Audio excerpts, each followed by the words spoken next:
what's up? It's your host, Torry, and who is ready to be petty? Welcome back to another episode of RTBP, and a bonus one, and a solo pod. I haven't done a solo pod in a really long time, so glad you're here. We're going to talk all about Bridgerton. I am so excited. I was like literally itching to record this podcast. I think my biggest or like my most listened to podcast in 2020 was my season 1 recap. So I know the listeners watch, and we'll see how this one plays out. I want to give a heads up that there are going to be spoilers for the entire first and second season of the show and the first 2 books. I don't think I'll talk about really like anything else. And before we get into it, I want to say thanks to Miri from @DrinkingGamesGram, who made a drinking game chosen by me. The topic was Bridgerton for this season. You can find that on Instagram, and I'll link it in the show notes. It was super fun to, crack a Sauv Blanc and bust out that white cheddar Annie's pasta on Friday night and play along. I was live texting, I always say live texting or live tweeting when that's not the actual definition. That I just say that's like my influencer way of just saying texting or tweeting while I'm watching something. It's like a bad habit that I just can't seem to break, but texting a friend throughout. So I'm going to kind of share some of the hot takes that we had while watching this season. If you want a deep dive of the the plot analysis, the characters, book comparisons and stuff, I think I'll do a bit of that, but not gobs. So this is just gonna be fun hot takes, you and I are catching up over brunch about our favorite TV show. I'm sure there's other podcasts that do a fucking plot breakdown of each episode, which love, but we're just gonna chat about it super cash. So Bridgerton, I watched it in 24 hours just like I did season 1.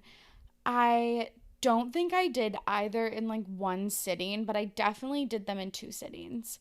So love that for me. It's such an easy show to binge. I love that the episodes don't have a certain time.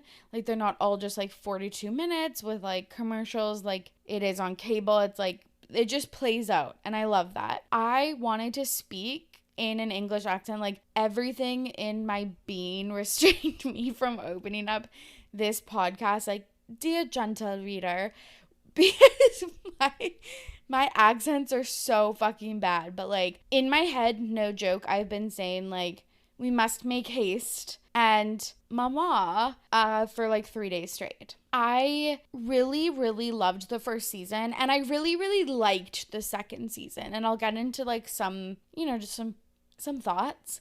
I love Regency London. I'm not obsessed.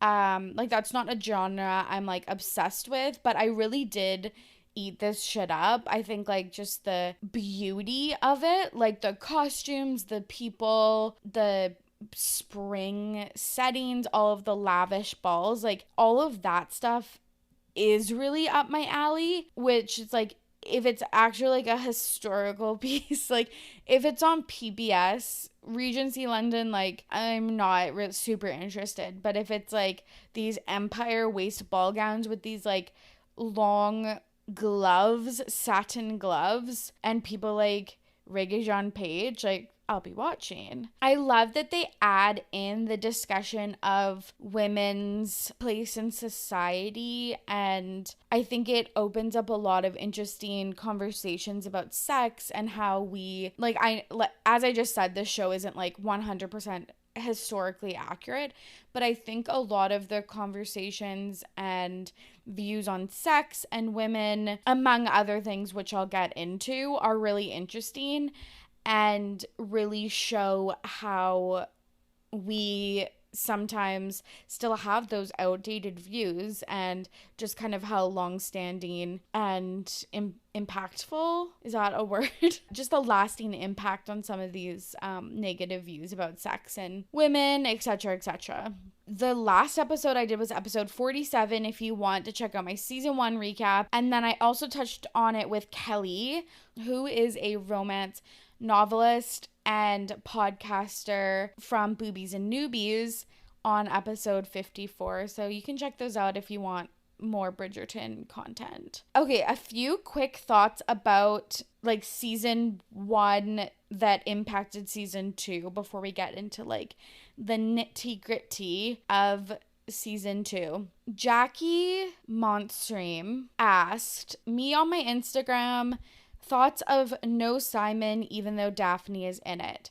Great cue, Jackie. Regé-Jean Page, obviously the breakout star of season 1. Like, obviously Phoebe Diviner had 2 years to learn her name, didn't. But obviously she has also gotten a lot of kind of fame from this. She was in Younger. She briefly dated Pete Davidson, which is like fucking such a throwback at this point, which Kelly and I did talk about in episode 54.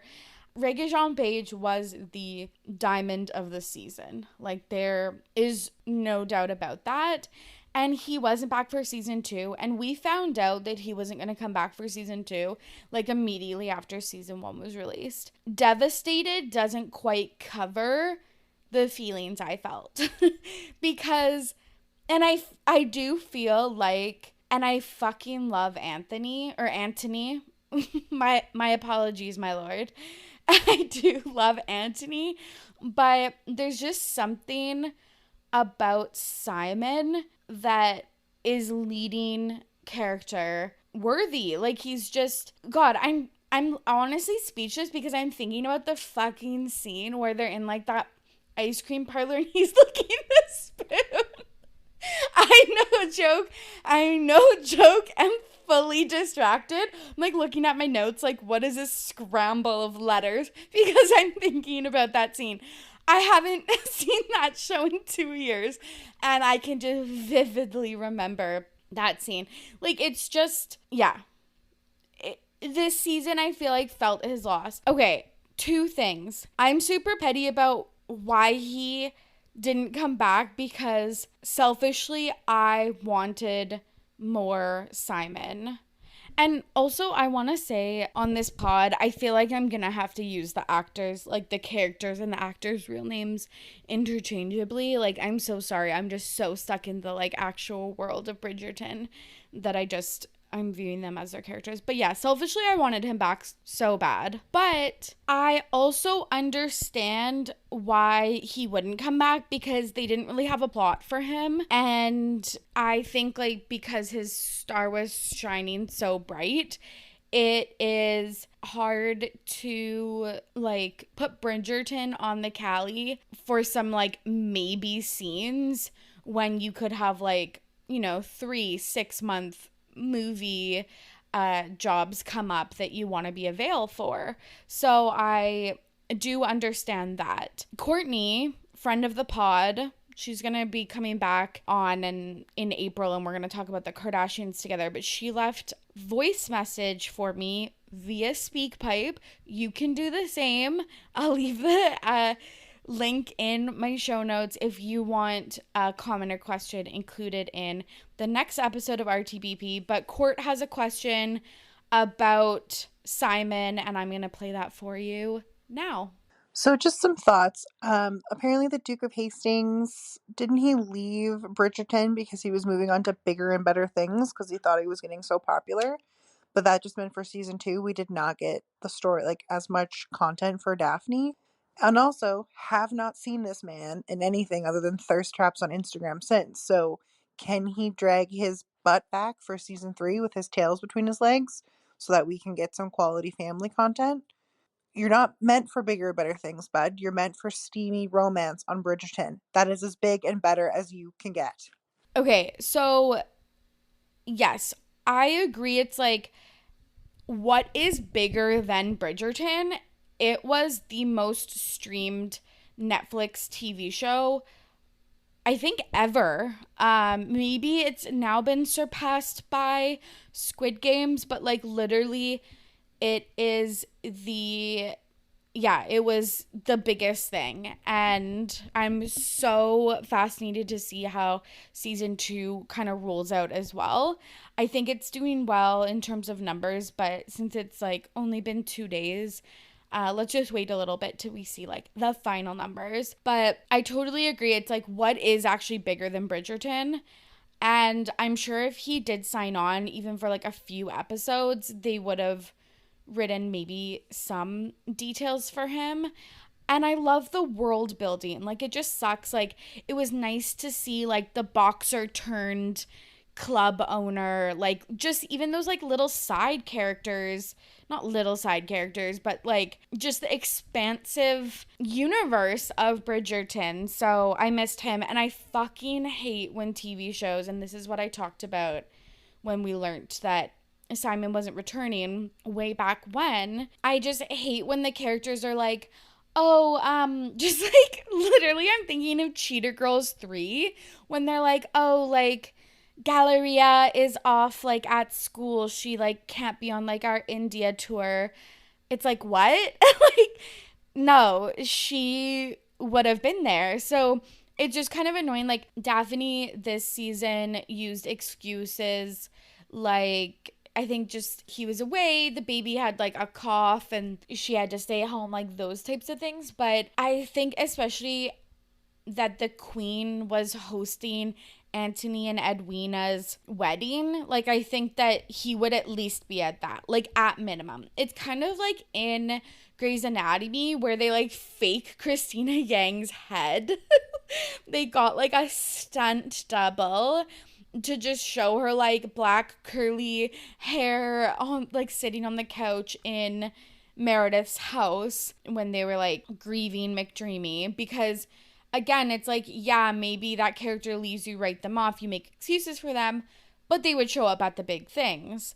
So I guess that was annoying. Plus, I just really like the characters Simon and Daphne, so I obviously just want them to be part of the story. The other thing I will say about this, though, is I get it, and I feel like I just shat on him for like literally 5 minutes, but I also do want to say, like, I do think race has something to say for this, because I feel like sometimes people are like, oh, you should just be like grateful, like to Regé-Jean Page, like you should just be grateful and like come back and stuff, that you like got this. And it's like, no, that's actually like not how that works. So I do want to acknowledge that as well. And he doesn't need to come back.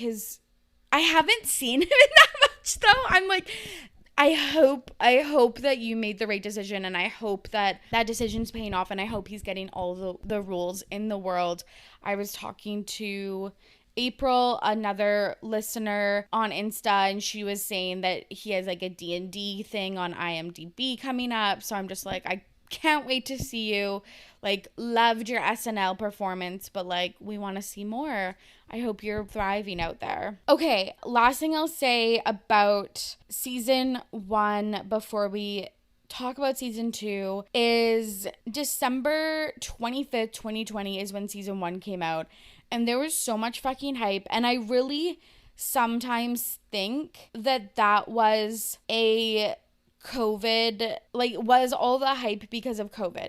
That was COVID Christmas. I was like Devo, not with my family, and I just watched this like literally all day. Like, I ate breakfast with my sister and then went, I'm pretty sure, I'm like, where did she go?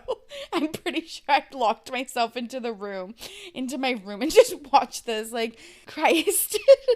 But so I think that there was a lot of hype just because of the time of year. Not that I don't think the show deserves it, but just like the internet breaking hype that it got. And then also I just want to say sophomore seasons are like notoriously bad. Like if you think of like Buffy, and I don't know why that's the first like thing that comes to mind. I think sophomore slump is a thing, and I just think, yeah, like, you know, second books, albums, seasons of TV, movies and stuff kind of sometimes maybe don't live up to the expectations of the first, or you're just so hyped that maybe you are like extra critical because you just want it to be everything and more. So anyways, let's get into it. General thoughts on season 2. I think I'm in the majority when I say this. It was a little bore square.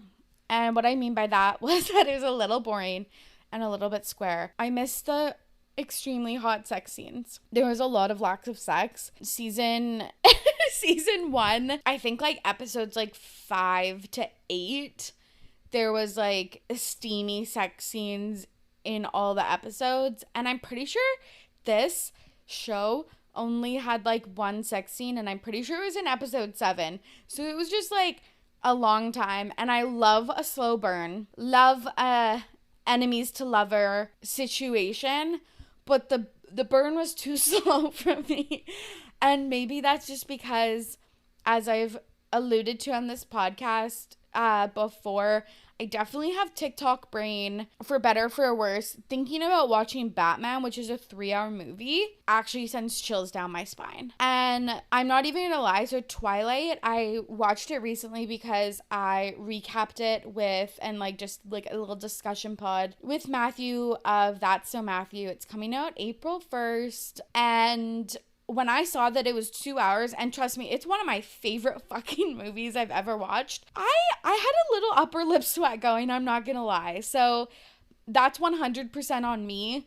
But I wanted some of that more like immediate gratification. Some of that like just sprinkled in. But I get it that it's like, I probably wouldn't have liked it if it was just sex scenes from like side characters, because you don't have like that emotional investment in them. And then like for the sake of Kate and Anthony, you need the slow burn. So I totally get why it was like that. But again, I've famously said on this podcast, my favorite genre of TV and book is softcore porn.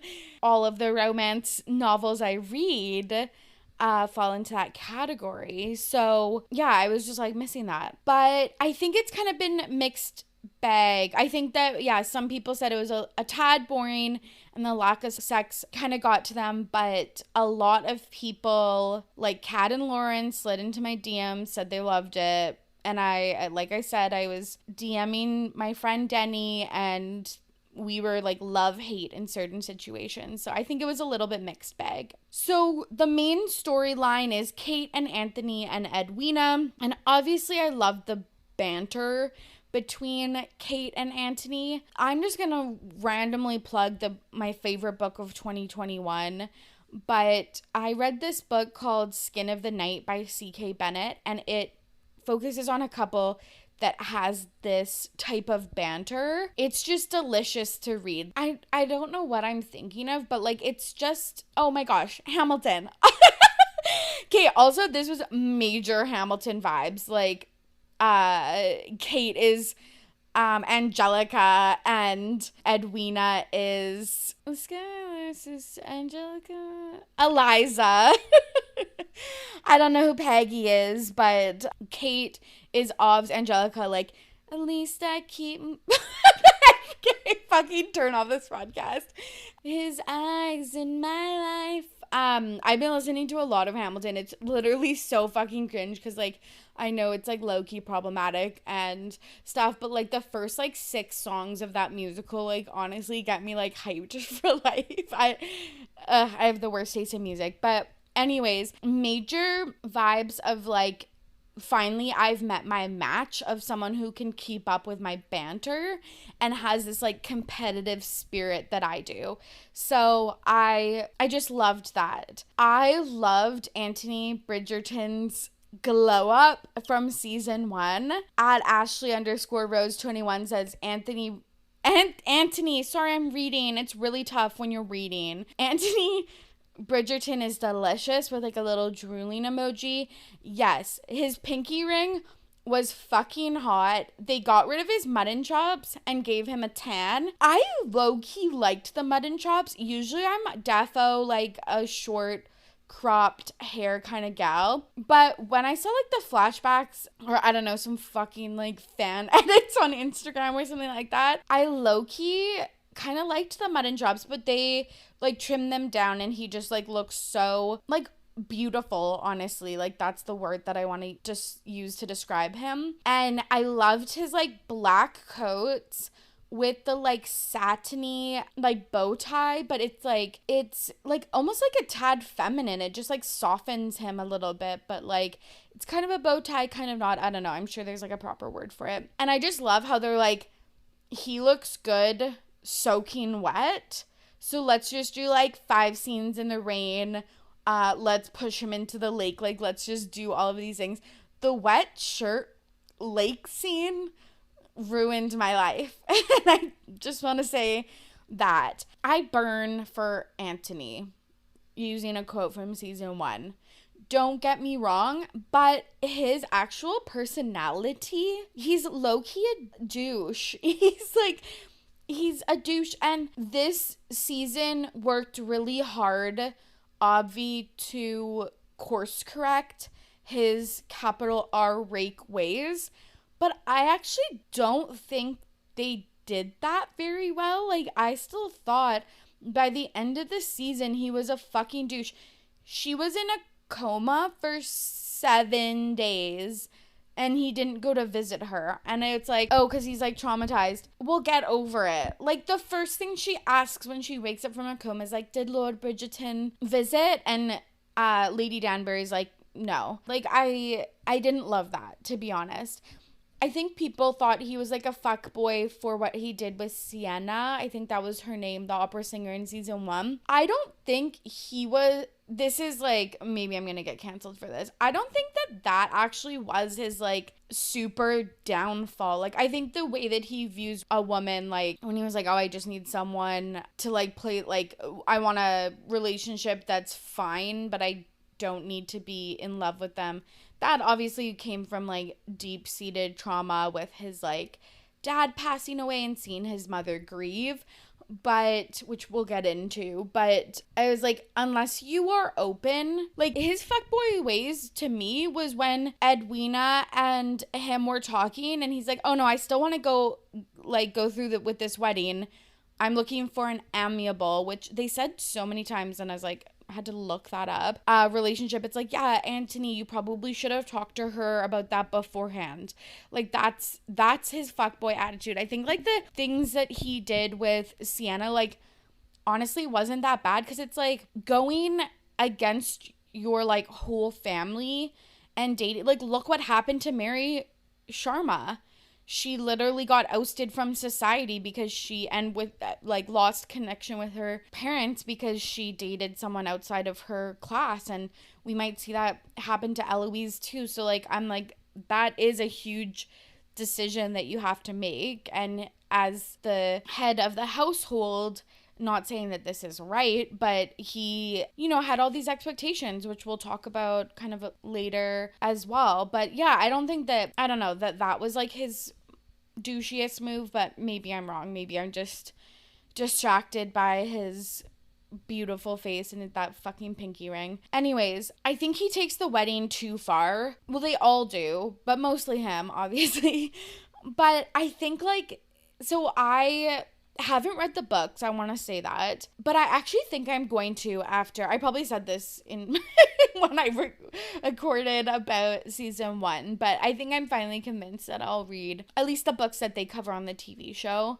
But apparently in the books, they don't take it that far. So apparently there's no wedding. And obviously they probably just needed to change it for TV. Like, there needed to be a climax. There needed to be the problem that has to get solved in like the second half of the season. But apparently with the bee scene, apparently when she gets stung, he tries to suck the venom out of her neck, and then some society mamas find them in the gardens And then they're like, okay, you have to get married. And I was like, okay, a la Simon and Daphne, like, Julia Quinn, did you just write the same thing in the second book? I wrote in my notes, is this even good writing? LOL, question mark, question mark, question mark. I'll find out soon, I guess. So then they get married and they're still enemies. They won't like let themselves be honest with each other.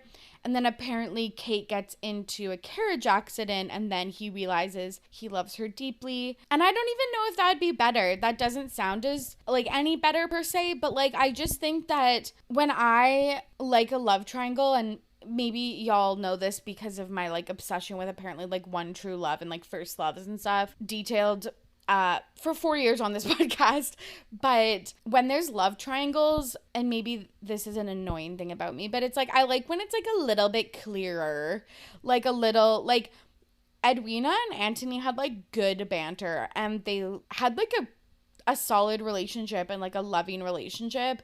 So then it's like, I don't know, I feel like it just murkies the water with Kate. I just like when it's clearer. Like, even, I'm gonna bring up Twilight, but like even with that, like it was a love triangle, but it was like always so clear that she was gonna pick Edward. She explored something else a little bit, but like it was always Edward. And I just wish that for Anthony it was always Kate. And like it was, I know, emotionally, but I'm like, you literally proposed to her. You literally walked down the fucking aisle to her. If Edwina didn't stop the wedding, you would have gone home, had to consummate the marriage, and like then maybe there's no turning back. So I'm just like, ugh, I just don't love that to be in that day and age. But like I just don't love that, to be honest. I will say the bee scene I was fucking obsessed with. The like weird breathing, like, panicky attack, but like also kind of like panting. I was literally gonna say aroused on the podcast, and that just made me want to like throw up. But eye connection, and then like the camera's like spinning around. I was like obsessed with that, and I loved how she put his hand on her chest and then put hers on top of it. And there was a scene at the very end of the season where he puts his hand on his chest, maybe when he's like finally declaring his love for her or whatever. And I was like, oh, it would have been so cute if he took her hand and then put it on his hand again. So anyways, I just really liked that. The Venom thing, I'm glad that they changed that, but I totally know, being a book reader, like Twilight, like Outlander, like some of the PLL, Gossip Girl, like I wanted the TV shows and movies to stay so accurate to the books. So I totally get, if you're a reader of the books, why you would want them to, yeah, just like include those iconic scenes as closely as they can to the real thing. What else do I want to say about Kate and Anthony? Okay, I fucking hated, and this has to do with, no, I'm not even gonna say this has to do with the times. It's fucking annoying. Anthony, learn a page from Theo and Eloise, please. Because your views are less than progressive. But I hated the like constant reminders. Like, okay, like it was fucking hot when Anthony was like, these are all the things I want to do. Or like, these are the things I would want to do to you.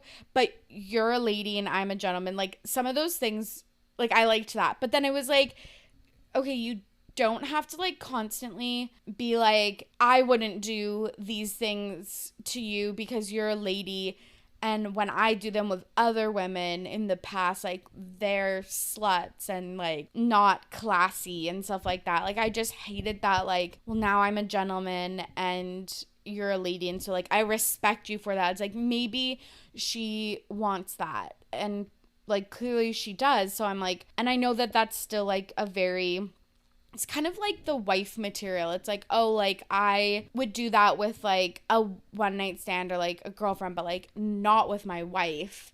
And I just hate that. That's a bad way of explaining it. But Denny was mixed on their sex scene. I was obsessed. It's not a romance novel if you're reading with a hetero lead couple, but it's not a romance novel if the guy doesn't go down on the girl first. Like, that's romance novels 101. I thought it was good. I liked that I was like outside, like, okay, again, Simon and Daphne, this must be a thing, but it was well worth the wait. Okay, Edwina is one of the most beautiful people I have ever seen in my fucking life. And Kate's skin, like, words can't describe how perfect it is. All of those close-ups of her, like, smoldering eyes and then, like, her just absolutely perfect skin made me feel bad about myself, to be honest. But they're just two beautiful ladies. So glad that they're the leads. They could def hold their own.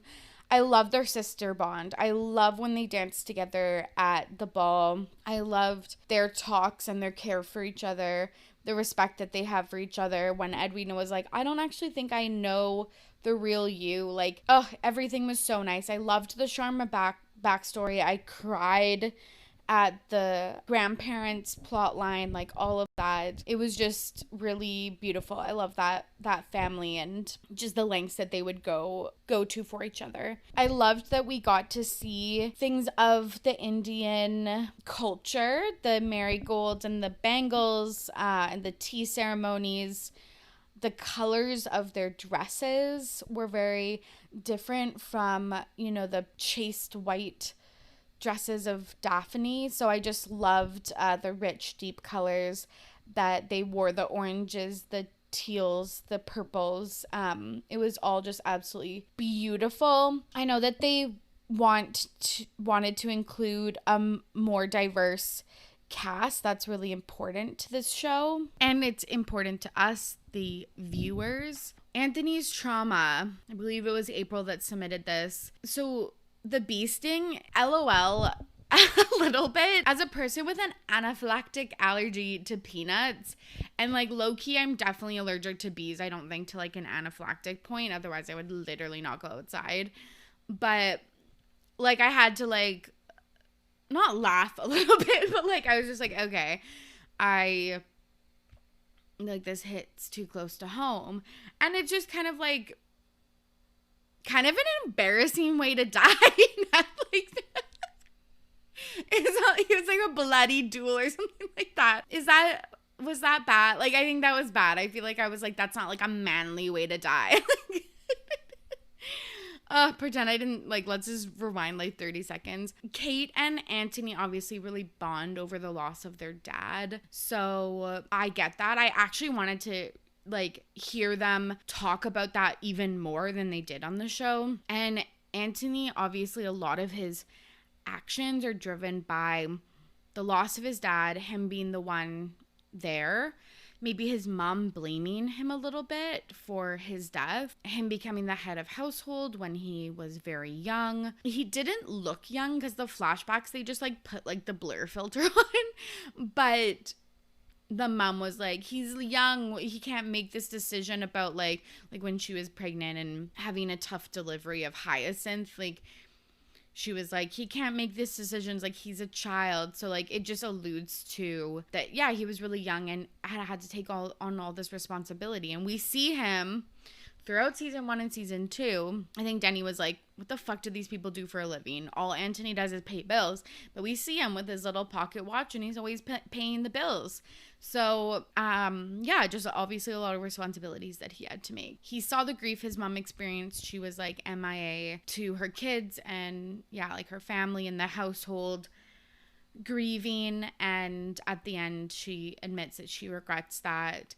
And he doesn't want a marriage with deep love like that because if anything happened, he doesn't want to go through that grief. And she says kind of that, like, better to have loved and lost than never to have loved again, or whatever like that idiom is. The men in this show need therapy 100% for their daddy issues. Speaking of daddy issues, like men rep those hard. Obviously we saw Simon struggling in season 1. Now we saw Anthony in season 2. And yeah, I just wish they had support from a therapist that they could, work through these things, because they are both great examples of how trauma manifests and then you pass it on to other generations. Not to take this like super fucking deep, but like it just shows you how it's can stilt your living up to your full potential or living your best life, and it shows you how it can impact those closest to you and even your children if you choose to have those. And I want to say the patriarchy and colonialism hurts everyone. This fucking head of the household thing when he was like, I don't know, 16 or whatever. I don't know his actual age, but it seemed like he was like 16 or 20 or whatever. This need for men to be stoic in times of grief, the pressure to be the leader of the family, and what does a leader mean in this case to them, like to earn, to take to take care of the family financially, to get married, to have kids, all of that shit, and it fucking hurts everybody. And yeah, this is just like an example of kind of how, you know, I don't want to say like the system they live in, but like just the societal expectations and values and everything played into this really unfortunate, like, you know, 10-15 year span of his life. And just because he gets married to Kate, I don't think these issues are gonna all of a sudden like go away. So yeah, it's sad, but the bee thing, little I found a little comedy in that. Okay, let's move on. I love the Bridgerton family. I just want to say that their ball, when no one came and then they danced, like, and I just love all their scenes in their like drawing room. They just seem like they love each other and they can poke fun at each other, and they're just so lovely. And it's such a different family dynamic. I guess we just see a lot more, but like compared to like the Featheringtons and other families, and it's just really fun to watch. Okay, moving on. Eloise and Theo loved. Eloise, I am planting my flag, is my favorite character of the TV show. People are like, oh, we're not surprised. She's like the most progressive one. Not always, I guess, obviously progressive for the time, but she does kind of shit on like ladies lunching and like caring about clothes and stuff. So it's like we can do both of those things, but she deserves a partner with the same values as her. Her and Theo's relationship kind of touches on some of the class issues, so I'm just very excited for that to be explored later on in the series. I also like the one thing that with this character, and I want to see them, like I want to see how they balance this, but like it is really tough when the show, and I'm assuming the books too, are trying to push this narrative of like women don't, like with Kate and Eloise, it's like women don't need a man to marry, but then like we're cool as spinsters. We want to have our own endeavors, but then to see them both in that, I'm just like, I want to see how they balance that. Like, not that they have to stay single, but like I hope that we kind of see how they manage to, you know, hold their own identities in the relationships. I don't know what I'm trying to say. I hope you understand. DM me if you don't. We can try. Like, this is becoming inarticulate. But yeah, I just hope it's like, if your narrative is we don't need men, which obvs I love, and then it kind of seems like some of it's like, okay, well, but the end is still in marriage, which is fine, but I'm like, let's show the after or something. Like Benedict, let's move on. Queer Beatty season 1 scenes. I was asked about this by Miri.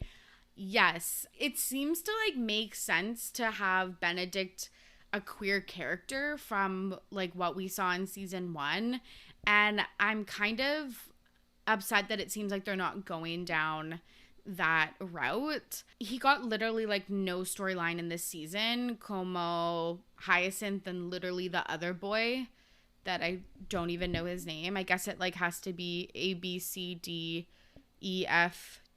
Maybe his name starts with an F. Also, they're alphabetized if you didn't know that. Anthony, Benedict, Colin, Daphne, Eloise, the boy, and then Hyacinth. Okay.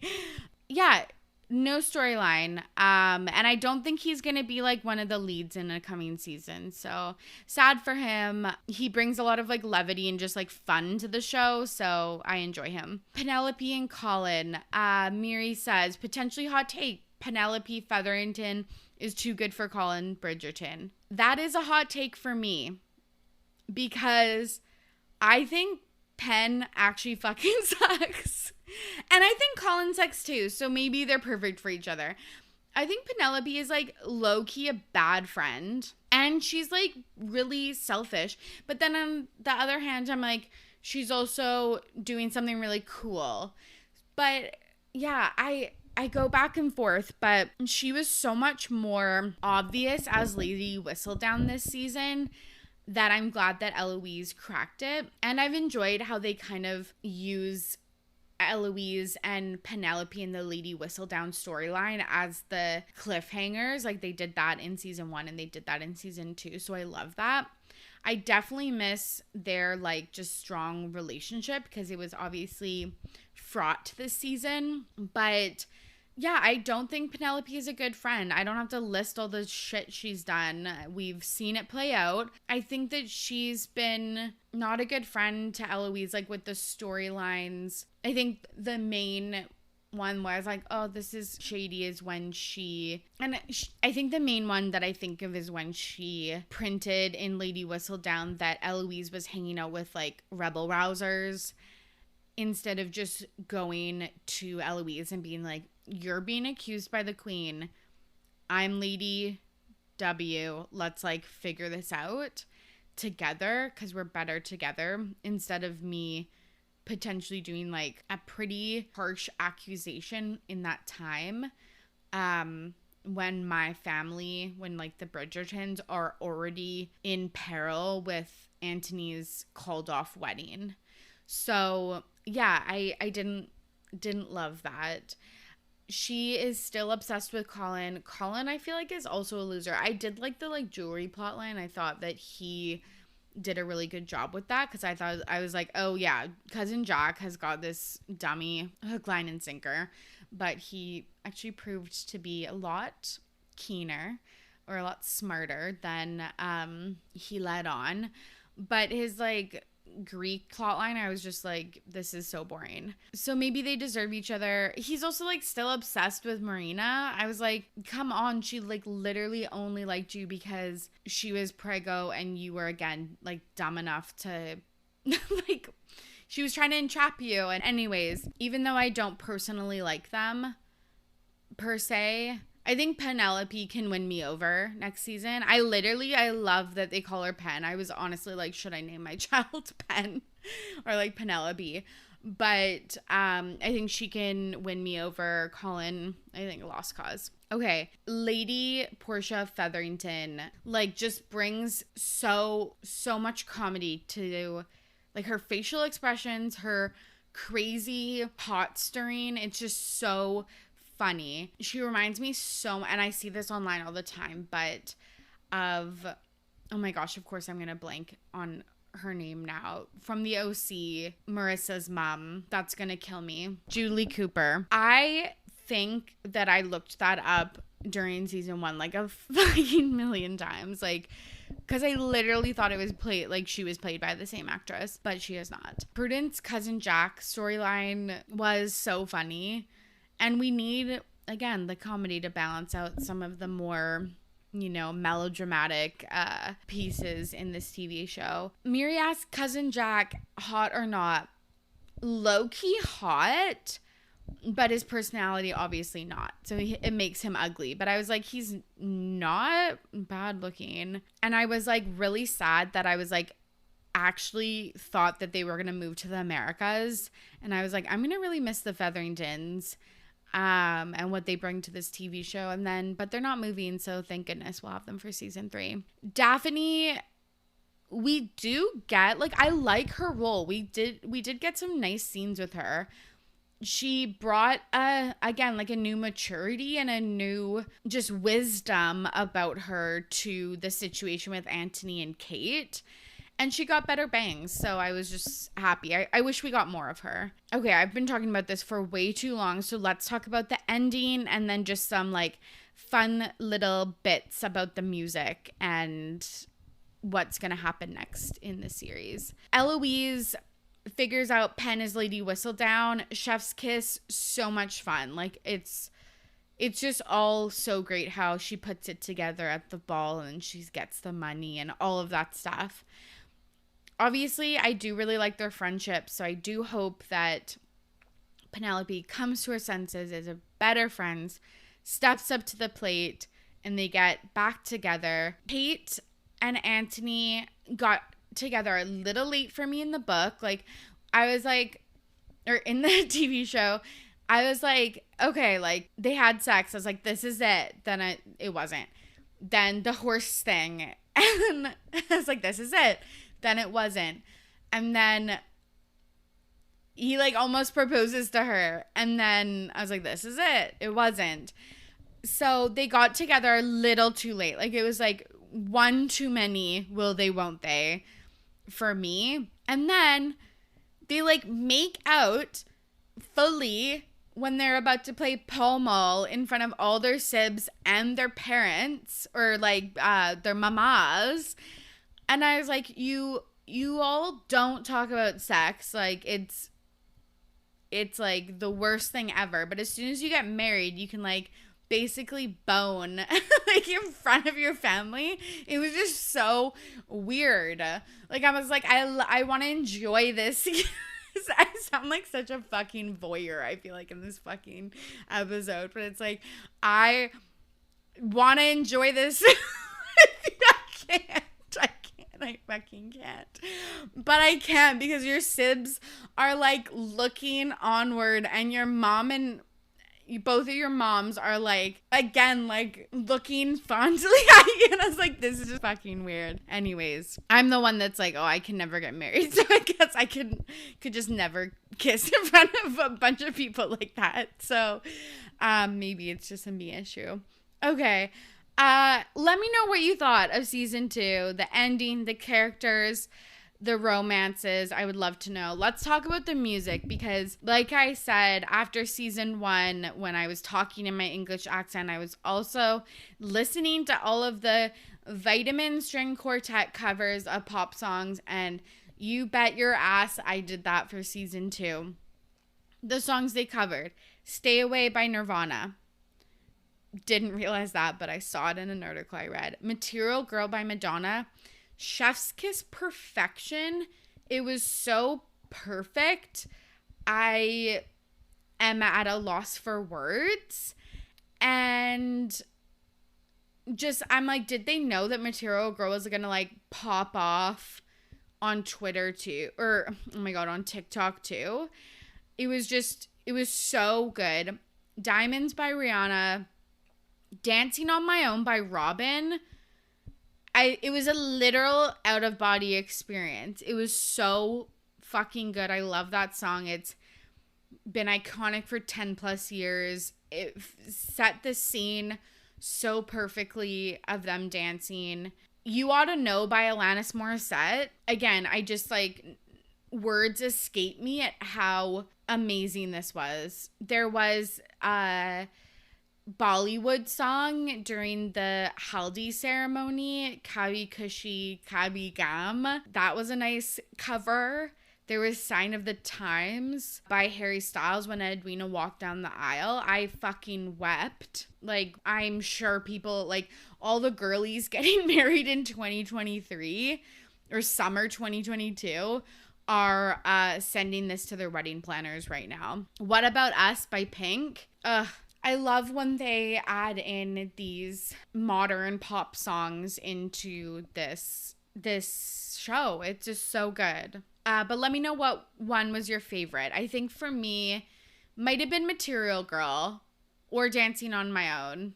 I just can't decide, but it was just so good. Seasons 3 and season 4, Netflix has already picked them up. I believe that one of them the main characters will be Eloise and her lover, And then Pen and Colin will be the other one. I'm interested in how they see this do this too, because although Kate was 20 plus 6 or whatever, however she said she was 20 years and oh my god, however she said she was like 20 years old and like 6 months or whatever, so it's like that's still young. But I'm interested because I do see Eloise and Pen, even though I think that Nicola and I can't remember who plays Eloise, my apologies, but I'm like, oh, I could look it up and I just don't. But I think they're literally like 32 and 34. But in the TV show, they obviously play the younger siblings. So, and like I kind of see them as like little kids, or at least like, you know, like, I don't know, maybe 16, 17.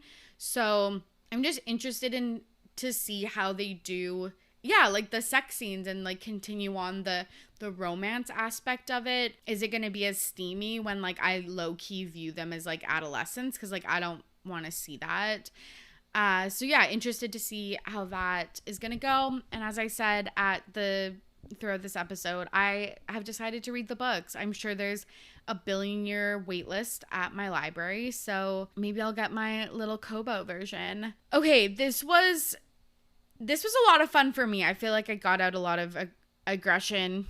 Who knows what it was like for you, but please message me your thoughts. I want to talk about this for, you know, the upcoming weeks. So slide into my DMs if you thought, I don't know, I was too harsh, if you agreed with me, whatever. I want to hear it all. No detail is too small to discuss. If you're not already, you can follow me on socials at RTBP Podcast. And if you enjoyed today's episode, the best thing you can do is, you know, send it to a friend who would like it as well, or post about it on socials that you're listening and enjoying the episode. That will help the podcast find new listeners and just keep these conversations going. I hope you are safe and healthy out there. As always, I'm your host, Torry, and I am ready to be petty. See you soon. Bye.